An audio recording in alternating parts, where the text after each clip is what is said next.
మహాగణుడును నిత్యుడగు తండ్రివైన దేవా, నీకే వందనాలు, స్తోత్రాలు, కృతజ్ఞతలు చెల్లిస్తున్నాం ప్రభువా. ఈ ఉదయకాల సమయంలో ప్రభువా, దైవ సేవకులు ప్రభువా యేసయ్య లాజరు గారిని బట్టి, వారి సతీమణి సౌజన్య గారిని బట్టి మీకు కోట్ల స్తోత్రాలు చెల్లిస్తున్నాం ప్రభువా. వారు నడిపిస్తున్న సేవా పరిచయని మీ చేతులకు అప్పగిస్తున్నాం. గుంటూరు జిల్లాలో నడిపిస్తున్న ఆయా సేవను బట్టి మీకు వందనాలు ప్రభువా. ఉదయకాల సమయంలో ప్రభువా, ఆయా మందిరానికి కావలసిన అవసరతలన్నీ నీ నామములో తీర్చండి. ఇదిగో ప్రభువా, మందిరానికి కావలసిన సొంత స్థలాన్ని మీరు అనుగ్రహించమని వేడుకుంటున్నాను ప్రభువా.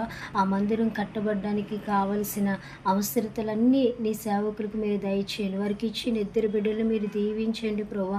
వారిని కూడా నీ పరిచర్లో బహుబలంగా మీరు వాడుకోమని వేడుకుంటున్నాం. కుటుంబం అంతటిని మీరు ఆశీర్వదించండి. సేవకులు ప్రయాణాల్లో తోడుగుండి నడిపించండి. నీ సేవకులు వెళ్ళిన ప్రతి చోట అద్భుతాలు మీరు జరిగించండి ప్రభువా. మీరు ఏర్పరచుకున్న నీ దైవ సేవకుల్ని మీరు ఆశీర్వదించి సహాయం చేసి నీ సేవకులను మీ చేతులకు అప్పగిస్తున్న ఈ సంఘ పరిచర్లన్నిటినీ మీ చేతులకు అప్పగిస్తూ నీ సేవకులకు తోడుగుండి వారికున్న అవసరతలన్నీ నీ నామములో తీర్చి నీ ఘనమైన రాజ్యం కట్టబడడానికి అయా అనేక మందిని ప్రభువా నీ త్రోవలో నడిపించడానికి కావలసిన బలము, శక్తి నీ దైవ సేవకులకి మీరే దయచేయమని యేసు అతి పరిశుద్ధ నామములో అడిగి వేడుకొని పొంది ఉన్నాము.